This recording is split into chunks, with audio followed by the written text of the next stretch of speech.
So good evening, everyone, and thank you very much for being here. I am delighted and privileged to be able to share with you some of my thinking about relational and collective leadership tonight. And thank you, Jennifer, for this invitation and for organizing this. So I thought I would start first by asking you to think for a moment about a time when you experienced leadership at its best. And think about a word that describes good leadership. One word. Sorry, I know that's hard, but one word. Okay, hopefully you have one word now. Please raise your hand if you thought of an adjective describing an individual characteristic of a good leader. Authentic, courageous, listener. All right, so about 1/3, I would think. So raise your hand if you thought about an action or an activity, like listening, engaging others, influencing others. All right, so verbs, actions, that's about another third. Okay. And what about if you thought of some kind of relational condition, like collaboration, group work, engaging others? All right. That's a smaller group, but still there. In fact, what we have here is exactly the gamut of possible ways in which we can think about leadership. And it is because we are going through a transition from thinking about the individual dimensions of leadership, which are in fact incredibly important for leadership to happen, but moving towards also thinking and considering the collective dimensions of leadership. And so we're moving from heroic to post-heroic leadership. So I tried to look for some words, some images about leadership in a Google image. This is what I found. Most of the images are like this, but I also found images like this, right? And so, in fact, we have kind of like both of these kinds of ways of thinking about leadership in our heads. Because what we are going through is we're experiencing a change in our mindset that is really quite revolutionary. And like all revolutionary changes, it creates confusion because we're in the middle. We're not there, we're not here. So in fact, we have very clear that we need a new type of leadership for the type of work that we want to do. And nevertheless, we continue to operate under the expectations of the old frames and molds that keep us back as we try to move forward. But change is inevitable because the world is changing. And more importantly, at the core of this transition in leadership mindset is an acknowledgement that addressing wicked problems, especially in public services, is something that we cannot do alone. In a shared powered world, no one single person, no one single organization will be able to solve the type of problems that we need to solve and that we're facing in our times. Here's how management scholars talk about a shared powered world. You may be familiar with this, I'm sure. It's a shared powered world in the context of public service. I'll just let you some time to read it. It's a very turbulent time, as you can see.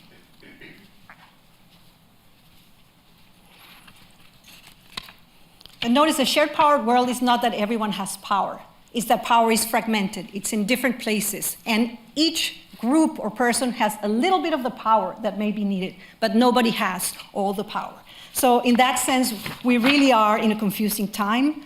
We want less command and control.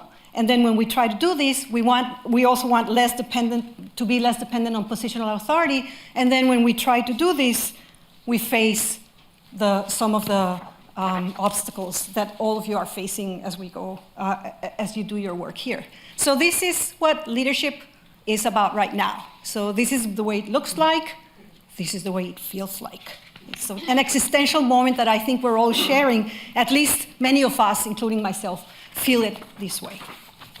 And you can consider this in the context of the work that you're trying to do here in Scotland to be the best place to grow up and bring up children. That's a big aspiration. And when you think about it, or I read in the websites, you want a child-centered approach, but you really do not want a leader-centered approach. You want a collective approach. You want a systems-centered approach. And that's easier said than done, right? So if you think about getting it right for every child, you're doing really interesting and innovative work. I was very impressed when I looked around, when I discussed this with Jennifer. And what I realized is that you're actually doing work that is collective leadership, but you haven't named it collective leadership. And so I thought it would be interesting and fun to bring some of those frameworks to you, to name some of the things that you're already doing, and think about what that does for you, what kind of insights does that bring for you.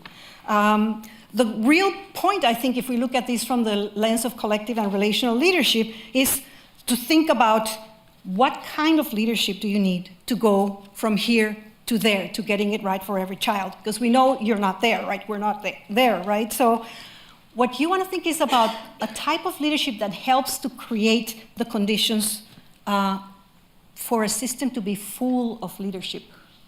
Some colleagues, and Barbara has written some chapters with one of these colleagues, talks about what we need is leaderful environments that are full of leadership. And so the question really for you is, how do we engage all people who are stakeholders in making sure that we get it right for every child?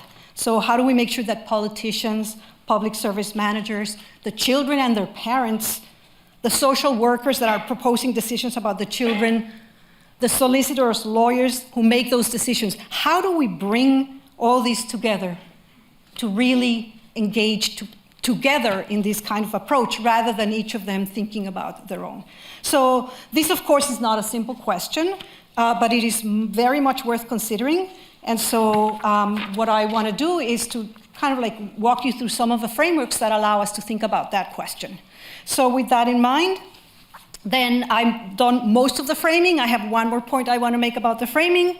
What I want to do in the rest of the presentation is talk a little bit, or have a presentation, about why do we need a different kind of leadership. You know it in your guts, but I want to articulate it more formally, and why relational leadership represents an answer to that need. And then take some time to talk about a specific example that I know well, because it's part of my research, about how relational leadership has been used in a particular context, and ask you to think about how does that connect to the type of work that you're doing here. But I do have two caveats that I want to make sure that I put on the table for you. The first caveat is that I will not be able to give you formulas about how to do leadership effectively or answer the big questions that you have, because relational leadership is contextual. It is about making meaning in the moment, in the context, and with the system that you have. And so there are no formulas. And when my students ask me, give us some formulas, I'm like, no, there are no formulas. And of course, in this world of marketing and packaging, and it's hard to not say. So we've created 4 C's and a couple of things here and there that I'll show you. But really, my deepest belief is there are no formulas.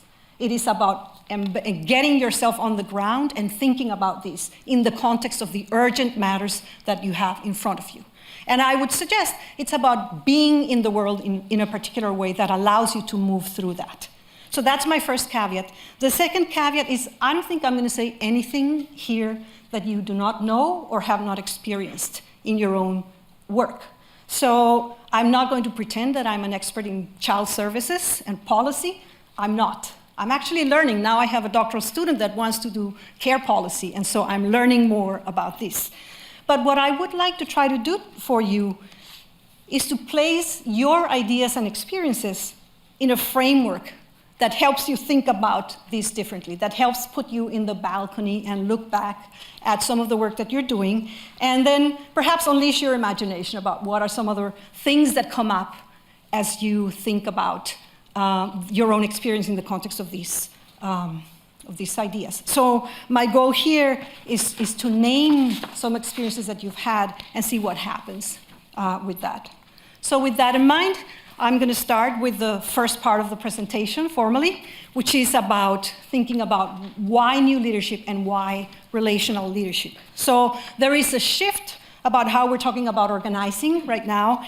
And we have said it's a situation that has moved us from a world characterized by fixed and ordered rules, compartmentalized functions, hierarchical structures, where management is supervisory and evaluative, and where there is really an asymmetrical influence as a way we have thought of and understood leadership. And this is shifting to a world where there is many more interdependent stakeholders working in teams trying to figure out how to do it. And in this context, management facilitates mutual adjustments, has less authority, and scholars who talk about this say, or the diagnosis they bring is, in both sectors, private, public, and actually there's a decline of traditional managerial authority and a parallel emergence of alternative forms of authority. This is happening out there, right? In fact, in the new reality in public service is about collaborative governance. This is a new way of thinking about this, where again, we're pushing for these ideas. They haven't completely come up, but you will recognize some of the stuff of the work that you're doing in the context of collaborative governance. I want to read to you the definition of collaborative governance.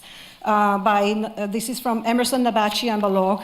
They say, collaborative governance is the processes and structures of decision-making in public management and policy that engage constructively multiple actors and cross public agency boundaries, jurisdictional boundaries, and boundaries between the public, private, and civic spheres to attain a purpose that otherwise would not have been possible to produce.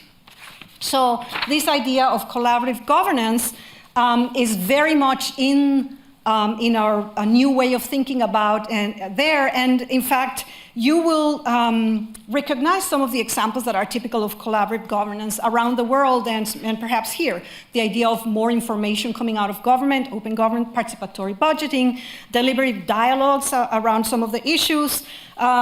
We have service delivery networks, co-production of services. We have lots of formal collaborations happening to try to address particular issues. We have coalitions and networks of social actors, perhaps in partnership with some of the public employees who are also wanting to influence public policy. And in general, we have also the private sector entering with new ideas of shared value initiatives, et cetera, et cetera. So in this new context of collaborative governance, there are two issues that I want to highlight as the background to the work, to the points that I want to make here. The first one is that in this context, public service delivery requires managing complex configurations and systems. So it's really a lot about the systems. And the second one is that the state and its representatives play a different role than they did before. They play more of a brokering role. And this demands more collaborative and inclusive public management as such. So we have this idea of the state as a broker. And when you are a broker, you need to develop different kinds of capabilities here. And so Bennington and Moore talk about the need to develop the capacity to analyze and understand interconnections, interdependencies, interactions. This is all about whole systems thinking, creating the conditions for others to be able to take up their own leadership, because your understanding is that each of these interconnections, interdependencies, and interactions requires obviously more than yourself in the picture, right?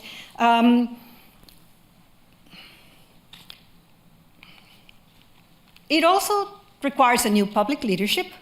And what is interesting is the argument is this new kind of leadership must persuade stakeholders to accept that they themselves are part of the whole system, and therefore they're part of the problem. And I would say, therefore, they're part of the solution, right? And so the idea here is, how do you bring all those potential stakeholders into this work? Now, it's very important to think and realize that this creates a paradox for people in public service. Because on the one hand, you have the demands of the bureaucratic model that are intact, they're all there. So you have the need for clarifying rules and roles, preserve the public interest, the rule of law, and it's all about vertical accountabilities. So you have to manage that. On the other side, you have to manage demands of an open and networked governance model that is happening with the networks. As soon as you get partnerships and an alliance with others who are different from the bureaucracy, you're there. And in that model, you want to take risks, you want flexibility, you want adaptation, you want collaboration. It's all about horizontal relationships of accountability. It's all about we're in this together.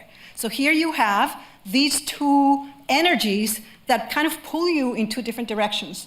And you need to figure out how to honor both of them, how to live with both of them, how to bring them together in a way that's about the result. It's about the children at the end, right? So managing paradox becomes a really very important part of this kind of work. And if you think about it, then that's what the new leadership is all about. So what we're talking about here is an environment that is about facing the unknown. And so we have situations of rapid change and turbulence, competition over scarce resources. We have the idea of the shared powered world we talked about. We have diversity, which is about different disciplines, different jurisdictional levels, different types of social identities, all trying to figure out what they can bring and how can they bring their different logics to work here. And then we have the idea that the expectations from younger generations, but even some of us in older generations, that we want our work to mean something. We want it with purpose. We want to be able to control some of it. That's also there, and this idea of participation and meaning. And finally, the idea of paradox, which I just mentioned before. So all this really is about complexity.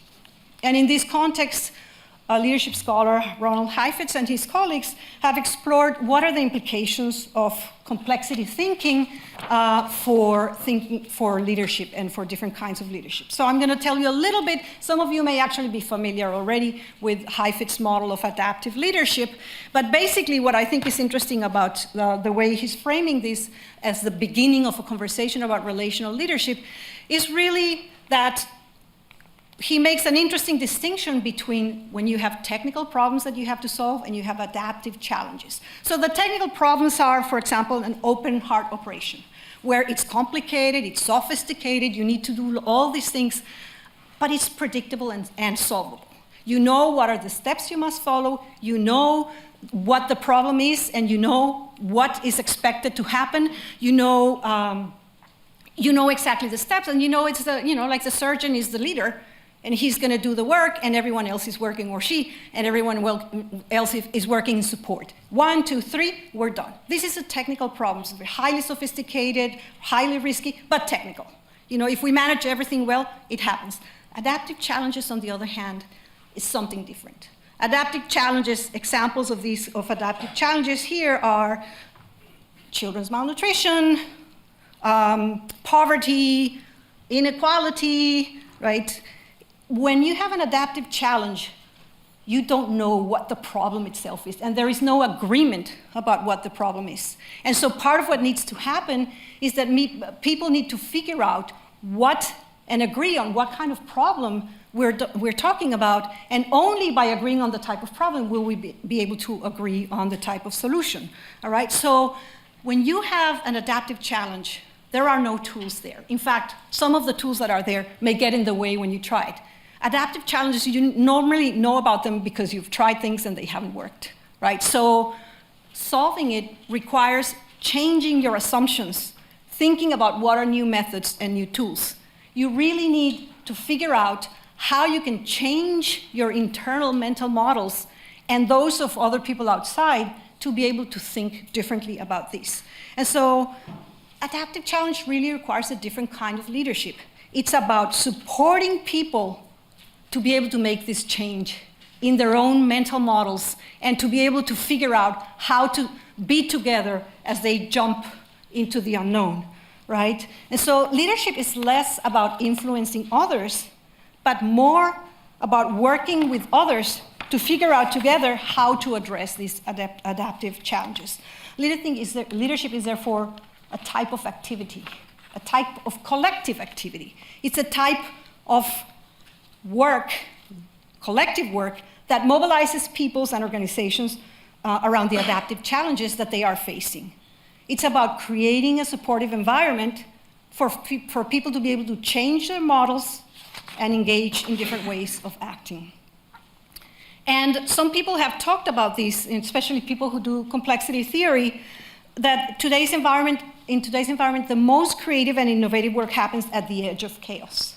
So what does this mean? It's a time, a place in the wave where order is you're not doing this in an orderly fashion, and in fact, if you stay with order and predictability, you're stuck and uncreative. It's not either at the other extreme where you enter into chaos and then nothing can be done and you're lost, right? So it's at the edge as you're entering into chaos. That's the moment where something interesting is going to happen. And so helping people move to that edge of chaos becomes a different kind of leadership. And it requires a leader that will accept that he or she will lose some of the control they have, because it really is about getting in there into the hard work with all together. And so here's some of the characteristics that some people from complexity leadership theory talk about that are needed for a leader in the context of leading at the edge of chaos. So you can see it's about process orientation, it's about boundary crossing. You need to be completely under it. You need to be very resilient. You need to just keep going over and over.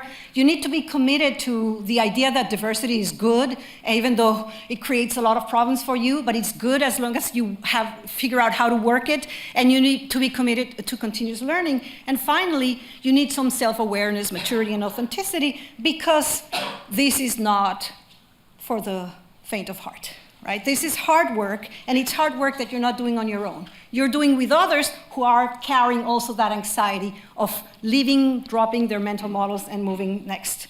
So really, leading at the edge of chaos demands different kinds of capabilities.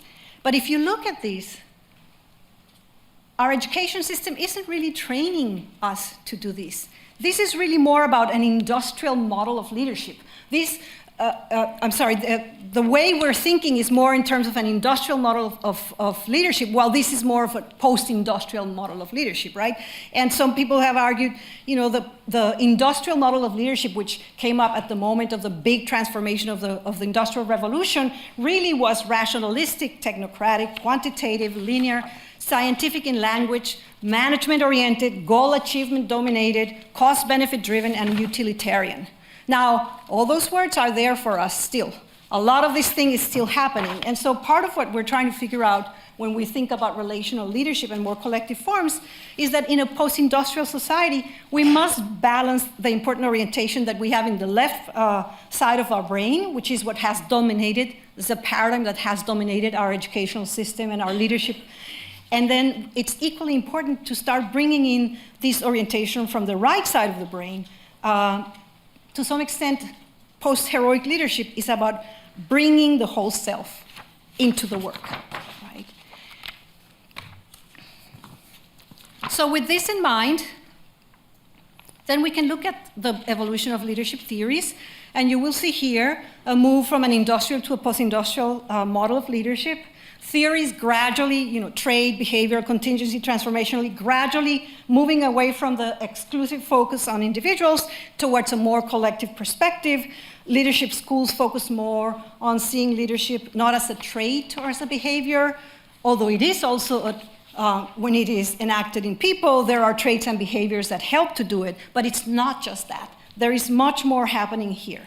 So post-heroic leadership emphasizes relationality, defines leadership as the work to create conditions for more collaborative behavior, for stronger horizontal relationships of accountability, for stronger bonds among stakeholders with very, very different perspectives. And you will be familiar with lots of new adjectives that now get added to the leadership theory, that has also become an industry in itself, right? And so you add a new adjective, and now you're going to become famous, right?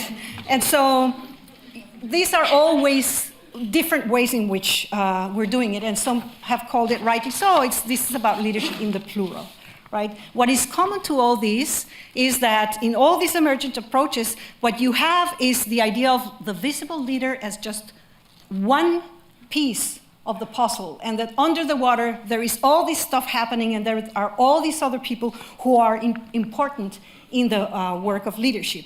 Or you can also think about it as part of a larger whole, where what you have is a visible leader that's working with others. But the real point here is that in both cases, leadership is defined as a collective activity. It's a whole system approach to leadership, because now it's not an individual, but it's an individual in relation to others who are in different parts of the system and that you have to identify well so.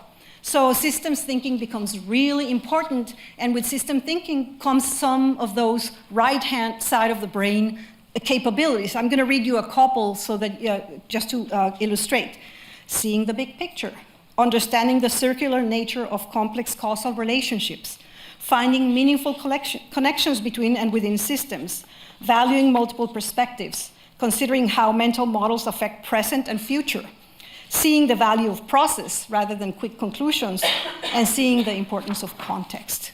All these are capabilities that we need to develop if we really want to lead in the context of a whole systems approach. One last point here to make, if we add something, is this way of thinking about leadership really represents a shift in paradigm from a leader-centered approach to a system-centered approach. And our colleagues from the Center for Creative Leadership, with whom I've worked in the past, they push this paradigm a lot more to say that leadership is really a collective achievement. It's not something that you're carrying around and exists out there. It's something that emerges as a group tries to figure out how they are going to get up there the requirements for collective action: direction, alignment, and commitment.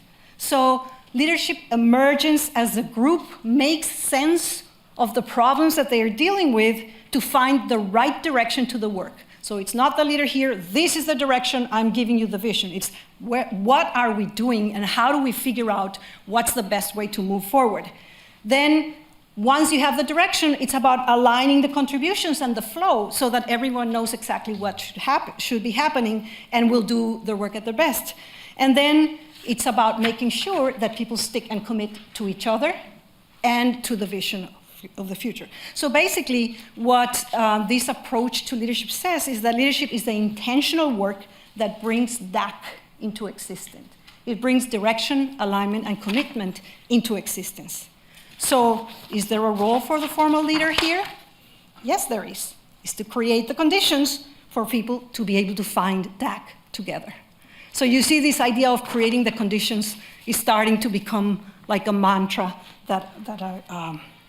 So very quickly, I thought I'd give you a little story that shows how DAC gets created. How many of you have heard about this Munchausen movement in Rotterdam? Okay, so I don't have as much information about it. I read it, I thought this is fantastic. This illustrates very well what this story is about. So there's a small group of public managers working with different vulnerable populations, start talking about the frustrations that they have that are associated with the fragmentation of the services. They start talking about this, and at the heart of the conversation, they realize there's this moral outrage about the fact that the system itself is creating the obstacles and creating the problems that it's trying to solve in the first place, right? And they say this is unacceptable. So they're making meaning about this. They're pushing a different way of thinking about this. And they're actually saying also, you know, we're being pushed for just more efficiency, and sometimes that happens at the expense of clients who are falling through the cracks, right? And that is unacceptable. By making visible and engaging in conversation about this frustration together, they are naming what is intolerable to them and as public servants, and they're finding a new direction to the work that they're going to be doing together. So they agreed to support each other in ensuring that every client of every one of them, of the ones that are part of this group, gets appropriate services. And they would not say no to each other as they reached for support when they needed something in the system. And so they said, we're not going to break the law, but we're going to go beyond the rules whenever it is necessary. And so they agreed to meet 6 times to tell stories about how they're dealing with these problems, to help each other support it, and to tell stories of success mostly. And in the process, they develop a strong network that gives them more information about the system, that gives them more access to other relationships that they didn't have before. And suddenly, they have a much more robust set of resources that they can use to do their work. So some scholars have talked about this as setting up chains of cooperation at the smallest scale of collective action required for the client. And this is very locally contextualized, but the people from different parts of the system are coming together to help and support each other. So what has happened here? They found direction to do the work in an integrated manner. They've aligned their work as a group so that they add flexibility and resources and support each other. And telling the stories, they also help people realize that they can make a difference, that this can happen, something different can happen.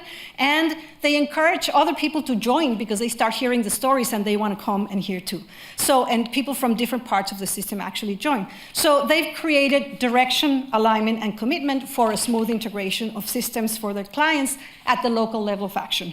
So obviously this is a work in progress, but it gives you a sense of how leadership is emerging and how leadership becomes this collective activity where everyone plays an important role.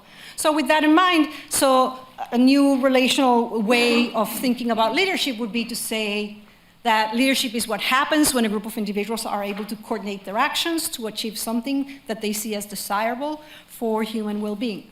And I would say it's when people see their individual efforts and they convert them into collective action that then is perceived by the group as collective achievement. When that happens, leadership has emerged. This is what a good leadership looks like. And of course, there's a leader. There are always leaders. A leader is someone who intentionally creates opportunities and engages others to facilitate these contributions. So leadership can happen everywhere in the system. So with this in mind, then let's go to the promise of relational leadership. In this last part, we've basically come full circle to the usefulness of a relational approach with big shifts happening in society and in public service, and thinking of the formal, visible leader as playing a very different role, and noticing that leadership may emerge in different places in the system.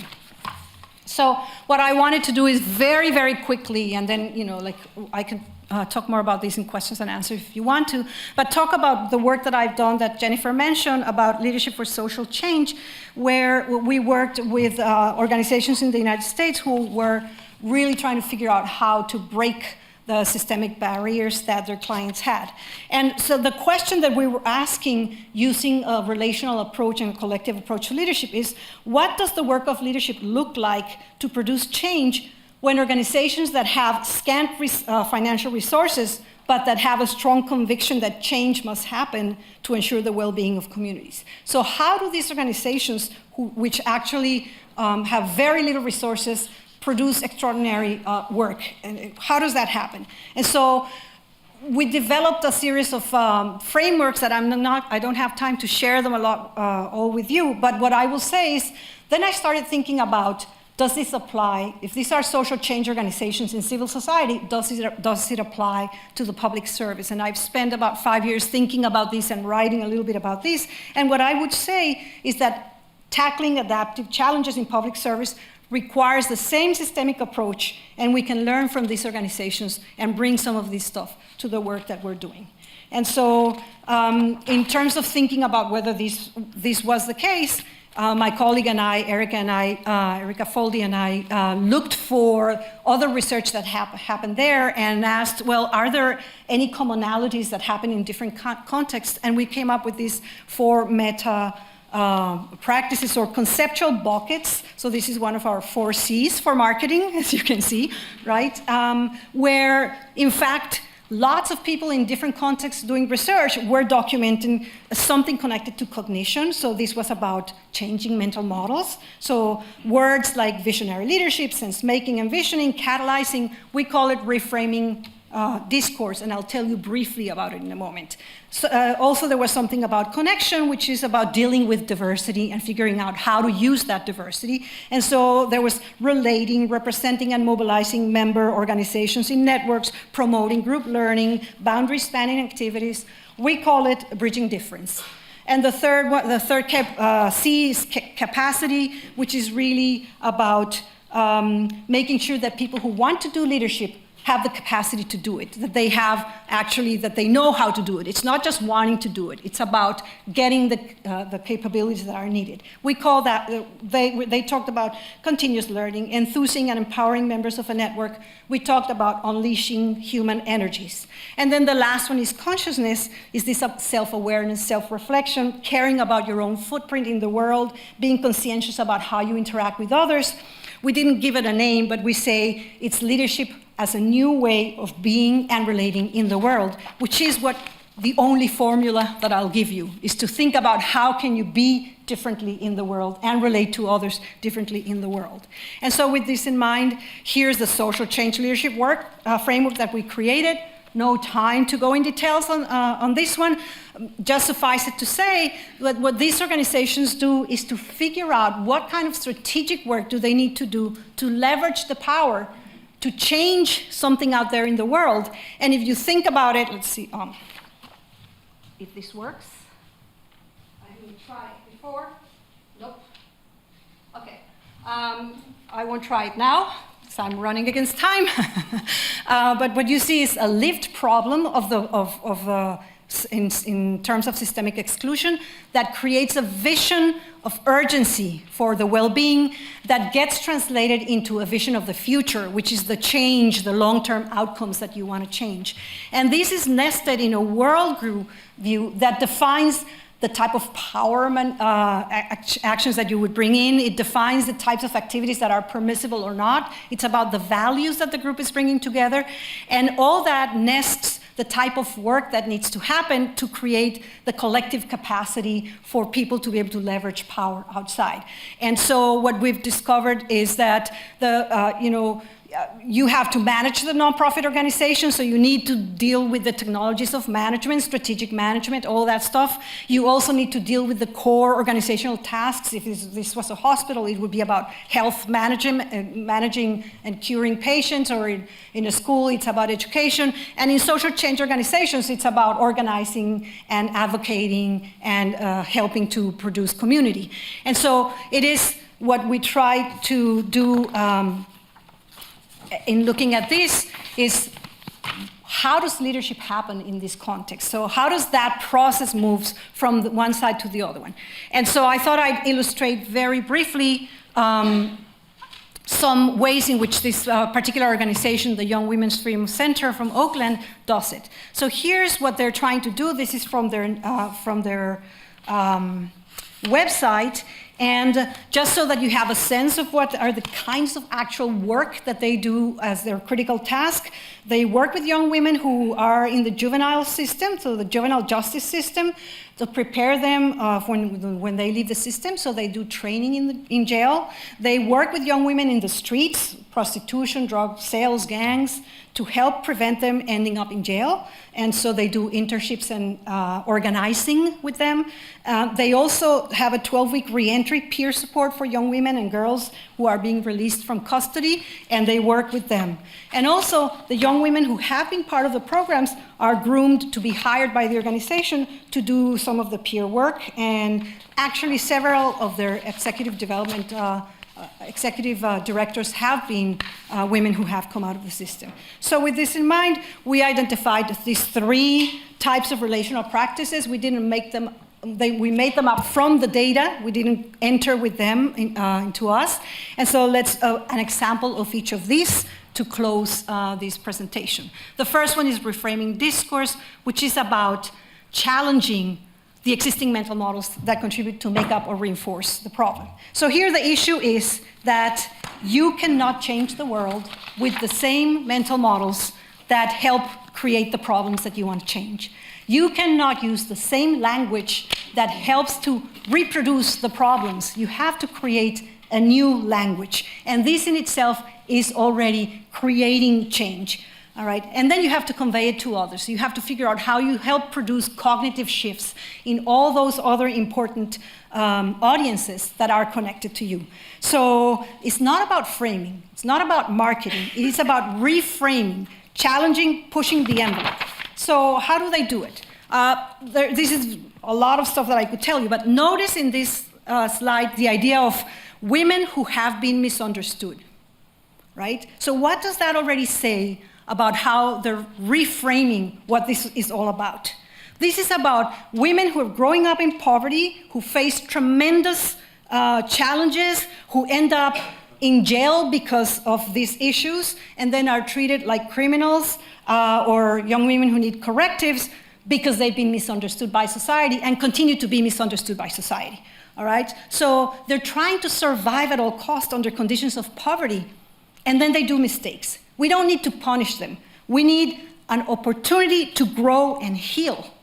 That's what we need. And so the intentional message is to bring in a new language and a new way of thinking about it. And once you think about girls this way, the whole reframing has happened, and now you have a direction that's very different. And so examples, well, intentional message, right? So language, notice the word freedom in the title. That's really making reference to the civil rights, the idea of oppression, the idea of liberation from oppression.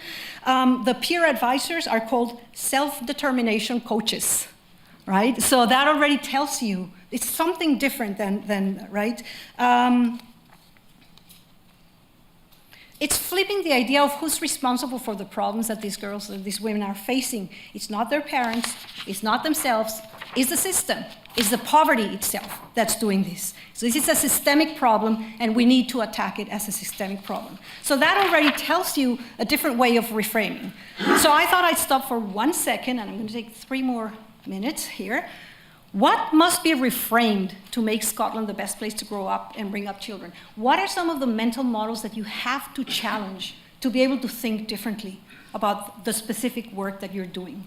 I'm not going to ask you to tell me back, but I thought I'd shut up for a moment. Let you think.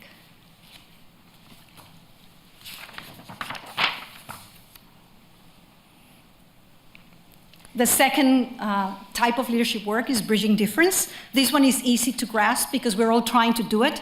But the key point I'll make here is that it is about valuing the importance of diversity and difference, and understanding that when the social workers are doing their work here and are arguing for some stuff, and when the solicitors are doing their work here and are arguing for something different, that there's a logic and a value in each of those two. And what you need to do is not to get rid of the difference, is to bring and bridge the difference so that people can see each other and can figure out from their own perspectives what can happen now that both of you know that you can keep being who you are, but now you're in this together and you've equalized yourself in the context of others, right? And so a brief example from this organization is, so first of all, you have to do bridging towards the outside. So this statement tells you that this is a problem for everyone. It's not just for these girls. This is really, we must invest now in improving our tomorrow. It's everyone who has to be part of this. Some internal bridging that happens. Well, Latino, Black, and white young women think of themselves as having very different experiences. In fact, they may have belonged to gangs in the street where they're killing each other, and they get engaged in storytelling sessions about their experiences. And they start realizing that they're more similar than different. Right? So there's this whole process by which they start seeing the humanity of each other in a different way. So that's really important. Moreover, equitable mechanisms that make sure that everyone starts to see themselves in the same way. And so what we have here is, for example, that the board of directors of this organization is all made of young women. Right? They're all young women, some of them who actually have gone through the experience itself. Right? And so you've created already a different place from where people are connecting, and they're bringing their difference, what makes them unique, to help the problem, right? And bridging with outside audiences is about connecting with others who care about these young women, and so they don't demonize government officials when they have problems. In fact, they congratulate them when they work with it. And they actually reached out to the juvenile justice public officials and said to them, you know what? You don't have the resources or the capacity and the knowledge to figure out how to help the girls who are coming out into the world to be ready. We can do it. Let us do it. And they managed to convince public officials. So now they do training inside the jails. And who are the teachers? The peers. The peers are the ones who are doing some of this work. So you see there reaching out to the system itself. So important to ask whose perspectives must be bridged and how to make Scotland the best place to grow up and bring up children. Again, a systemic perspective will give you a sense of what are the different places where you have to do this collective work. And to finish, unleashing human energies, which is really about, if we want to be leaders, how do we create the capacity for us to be leaders? So it's about learning and unlearning. And so here the emphasis is really on actually the people who are experiencing the problem, and the perspective that's developed here is the need to develop self-efficacy and confidence that you can control. Self-efficacy is confidence that you can control over your life and have capacity to figure it out. And so this is something that needs to happen with social workers who are treated very badly in our systems, for example. How do we develop their self-efficacy? And self-efficacy is about the faith that you can actually change the system and control your own life. So with the Young Women's Freedom Center, notice what they say in the website. We lived through adversity, survived by our ability. So this is about understanding that knowledge is power. There are various forms of knowing that can marshal power. Personal experience is the legitimate source of knowledge, authority, and expertise. And there is abundance of knowledge and expertise in the group of people who are actually engaged in the problem itself, and in the frontline employees who are engaged with them. So it really is pushing down the leadership and distributing the leadership down to the points of the most micro level points of it. So the last example about them is this idea of participating in a city commission on prostitution of young women. And so the girls, the young women who are part of it, have to prepare themselves, have to learn about policy, and then they go and tell their stories, but it's beyond their stories. It's about making suggestions and solutions. And so they end up being having an influence in what public officials are thinking in terms of creating policy for the city. So again, whose energies must be unleashed, and how to make Scotland the best place to grow up and bring up children becomes an important point. So with this, I'll let you thinking about how can we move from this kind of leadership to this kind of leadership, and to think about the most important implication of thinking about the promise of relational leadership is that with heroic leadership, you have to go through repeated efforts to influence others, one follower at a time. With relational leadership, you have a more sustainable approach. It's developing an ongoing learning community that grows by itself and that develops different sources of leadership that go beyond those that are in the heads of the visible leader. Now, process becomes sources of leadership. Conversations become sources of leadership. So you expand the opportunity of sources of leadership, and then you bring that down all the way to the bottom of the hierarchy and let those ideas and those capacities to lead from the bottom up. So you have both from the bottom up and from the both down. So I'm going to stop there, and I'm sorry I took a couple of minutes more.